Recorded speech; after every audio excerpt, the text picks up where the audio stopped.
નમસ્કાર ખેડૂત મિત્રો, જય કિસાન, જય ભારત। ખેડૂત ભાઈઓ, આપણી ખેતીવાડીને લગતી ચર્ચાઓમાં ભાગ લેતા હોય અને સાંભળતા હોઈએ, અગર તો એને અંગેના વિડીયો કે સમાચારો જોતા હોઈએ તો એમાં ફુલ્વિક એસિડ અને હ્યુમિક એસિડની જે ચર્ચાઓ આવે છે અને એના ઉપર જે કાંઈ આપણા સુધી માહિતીઓ આવે છે એ માહિતીઓને આપણે અત્યારના સમયમાં આપણી જરૂરિયાતના હિસાબથી અને પ્રેક્ટિકલ રૂપે આપણે એનો ઉપયોગ કેવા રૂપમાં કરવો જોઈએ, કેવા રૂપમાં કરી શકાય અને અત્યારના સમયમાં એનો ઉપયોગ કરવાની જરૂરિયાત છે કે કેમ। તો મિત્રો, હ્યુમિક અને ફુલ્વિક આ જે એસિડ છે એ એસિડ મૂળ જમીનજન્ય પદાર્થો છે અને જમીનનો જ એક પ્રકારનો હિસ્સો છે। પણ જેમ એને જમીનનો એક પ્રકારનો હિસ્સો આપણે ગણીએ અને સમજીએ છીએ એ જ રીતે દરિયાઈ સૃષ્ટિનો પણ એ એક હિસ્સો છે અને દરિયાઈ સૃષ્ટિનો પણ એ એક પ્રકારનો બંધારણીય જથ્થો છે। હવે એ બને છે કેવી રીતે? તો એ જે બને છે એનું બનવાનું જે સ્વરૂપ છે એ સંપૂર્ણપણે જૈવિક સ્વરૂપ છે। એ કોઈ રાસાયણિક પ્રક્રિયા દ્વારા નિર્માણ થયેલો જથ્થો નથી, પણ જે કોઈ જીવ અવશેષો, વનસ્પતિના અવશેષો, આ બધું જે લાંબા સમય સુધી જમીનમાં કે દરિયાના પાણીમાં દટાયેલું રહે, એમાં ભરેલું રહે અને એમાં પ્રક્રિયા દ્વારા એ ધીમે ધીમે જે એક સારા ઉપયોગી સ્વરૂપમાં પરિવર્તિત થાય છે, એ ઉપયોગી સ્વરૂપમાં પરિવર્તિત થયેલા એ તત્વો એટલે હ્યુમિક અને ફુલ્વિક એસિડ। હવે એનો ઉપયોગ આપણે આપણી વનસ્પતિ એટલે કે આપણા પાક પેદાશોમાં શા માટે કરવાનો છે અને કેવા રૂપમાં આપણે કરી શકીએ? તો એનો ઉપયોગ જે આપણે કરવાનો છે એ એટલા માટે કરવાનો છે કે જમીનમાં આપણા છોડ જે કાંઈ તત્વો જમીનમાંથી ગ્રહણ કરતા હોય છે, પછી એ એના પોષક તત્વોના કોઈ પણ સ્વરૂપો હોય, પછી એ ધાતુ સ્વરૂપ હોય, ખનિજ સ્વરૂપ હોય કે કોઈ પણ પ્રકારના રાસાયણિક સ્વરૂપો જે કાંઈ જમીનની અંદર પોષક બળ તરીકે હોય છે, એનો જ્યારે આપણા છોડ ગ્રહણ કરે છે ત્યારે એમાંથી કેટલોક હિસ્સો એની જરૂરિયાત કરતા વિશેષ પ્રમાણમાં છોડની અંદર વ્યાપી જતો હોય છે। જેમ કે પાણી ભરાય છે આપણા છોડવાળા વિસ્તારમાં, જમીનમાં, તો પાણીનો જરૂરી જથ્થો જે કાંઈ હોય એના કરતા પણ વધારાનો જથ્થો આપણા છોડ ખેંચી લેતા હોય છે અને એ જે વધારાનો જથ્થો ખેંચે છે એની વિપરીત અસર આપણા છોડ પર પડતી હોય છે। વિશેષ પાણીનો જથ્થો છોડ દ્વારા શોષાઈ જાય અને જે અસર છોડ પર થતી હોય છે એ જ પ્રમાણે જમીનમાં રહેલા કેટલાક ધાતુ તત્વો, કેટલાક ખનિજ તત્વો, એનો વિશેષ જથ્થો છોડ દ્વારા જ્યારે ખેંચાઈ જાય ત્યારે છોડ પર એની જે વિપરીત અસર થાય છે એ વિપરીત અસર ન થાય એવા રૂપમાં, એટલે કે છોડ જે કાંઈ પોતાના જરૂરી તત્વોનું અવશોષણ કરે છે એ અવશોષણની જે સમગ્ર પ્રક્રિયા છે અને એ પ્રક્રિયા દરમિયાન જે જથ્થો ઉપડે છે એ જથ્થાને નિયંત્રિત કરવાનું કામ આપણું આ ફુલ્વિક અને હ્યુમિક એસિડ કરે છે। અને તેથી કરીને જરૂરિયાતથી વધારાના તત્વો જે કોઈ આપણા છોડની અંદર ગ્રહણ પ્રક્રિયા દરમિયાન આવી જવાનો જે ભય હોય છે અને જે આવી જતા હોય છે એ પ્રક્રિયા નિયંત્રિત થતી હોવાના કારણે છોડની અંદર એક પ્રકારનો ખનિજી ઝેરી રસાયણોનો ભરાવડો અથવા તો ધાતુકીય ઝેરી રસાયણોનો જમાવડો થતો આ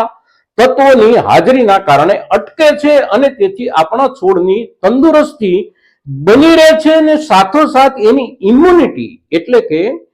રોગ પ્રતિકારક શક્તિ ખૂબ વિશેષ પ્રમાણમાં નિર્માણ પામે છે છોડની અંદર। અને એટલે બાકીના કોઈ પણ પ્રકારના રોગોનો જ્યારે હુમલો થાય, વાતાવરણની પેદાશથી રોગોનો હુમલો થાય કે બીજા કોઈ પણ કારણોસર આસપાસના છોડમાંથી પણ એના ઉપર કોઈ પણ પ્રકારના વિશેષ રોગનો હુમલો થાય તો એ રોગના હુમલાની સામે થોડી વિશેષ સુરક્ષિતતા આ છોડની અંદર આવી જાય છે કે જે છોડને સારી રીતે હ્યુમિક અને ફુલ્વિક મળેલું હોય। તો હ્યુમિક અને ફુલ્વિક અત્યારે આપણને બજારમાં જુદી જુદી કંપનીઓ દ્વારા ખૂબ જુદા જુદા સ્વરૂપમાં ઉપલબ્ધ છે। હવે એનો જ્યારે આપણે ઉપયોગ કરવો છે ત્યારે આપણે આપણી જમીનમાં કે આપણા પાક પર ત્રણેય રૂપમાં એનો ઉપયોગ કરી શકીએ છીએ। ત્રણેય રૂપ એટલે કે અહીંયા જે આપણે જોઈએ છીએ કે પંપ મારફત એનો ઉપયોગ કરી શકીએ છીએ, તો પંપ મારફત આપણે એનો ઉપયોગ કરવો છે તો એક પંપમાં 125 ગ્રામ એટલે કે 125 ગ્રામથી લઈ અને 150 ગ્રામ પ્રમાણ આપણે એનું રાખવાનું છે। આપણા છોડ પર એનો આપણે છંટકાવ કરી શકીએ છીએ. બીજા ક્રમે આપણે યુરિયા કે એમોનિયમ સલ્ફેટ જેવું કોઈ પૂરતી ખાતર આપીએ છીએ તો પૂરતી ખાતર આપણે જ્યારે આપીએ છીએ ત્યારે એની અંદર આપણે હ્યુમિક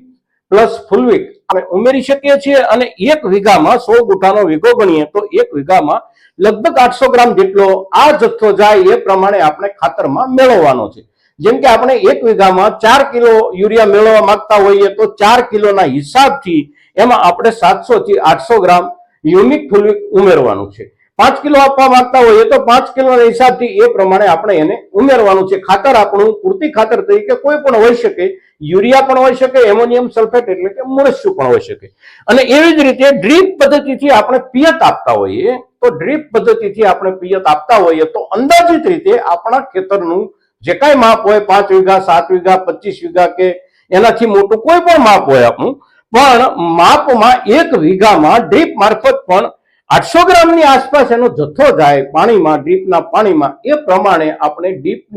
ડ્રીપના પાણીની સાથે આનું પ્રવાહી બનાવી અને મેળવતું રહેવાનું છે. તો ડ્રીપની અંદર આ પ્રકારની આપણી સિસ્ટમ હોય છે અને એ સિસ્ટમનો આપણે ઉપયોગ કરી શકીએ છીએ. તો આ ત્રણેય પ્રકારના આપવાના જે પ્રક્રિયાઓ છે એ પ્રક્રિયાઓમાંથી કોઈ પણ પ્રક્રિયાનો આપણે અમલ કરી શકીએ છીએ આપણા છોડ અને આપણા ઝાડમાં. હવે અત્યારના સમયમાં જ્યારે વાદળછાયું વાતાવરણ છે, વરસાદ આવવાની પણ શક્યતાઓ અને ચર્ચાઓ જ્યારે થઈ રહી છે ત્યારે નજીકના દિવસોમાં કેટલાક રોગ આપોઆપ નિર્માણ થશે અને એ રોગની અસર, એનો એટેક આપણા કોઈ પણ વાવેતર પર થશે અને એ જે થવાનું છે અગર તો થશે તો એ સમયે આપણા છોડની એક રોગ પ્રતિકારક ક્ષમતાની વૃદ્ધિ એટલે કે એના ઇમ્યુનિટી ગ્રોથ માટે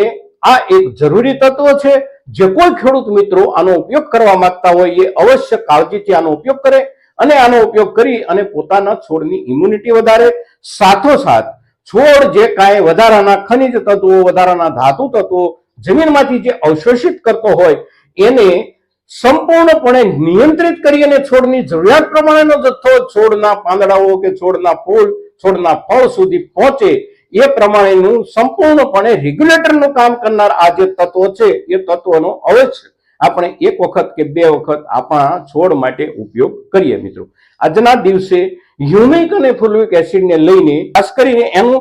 માપ આપણે સારી રીતે સમજી શકીએ એટલા માટે આપણે બોર્ડ પર આને સમજવાનો પ્રયાસ કર્યો છે. ત્યારે આપણા મહત્તમ ખેડૂતો સુધી અત્યારના સમયને ધ્યાનમાં લઈને આ ચર્ચા પહોંચે એ ખૂબ જરૂરી છે. મિત્રો, તો આ જરૂરી કામ દરેક ખેડૂત સુધી પહોંચાડવાની જવાબદારીમાં આપ સૌ પણ હિસ્સેદાર બનો અને મહત્તમ ખેડૂતો સુધી આપણે આ ચર્ચા પહોંચાડો એવી આપની પાસેથી અપેક્ષા સાથે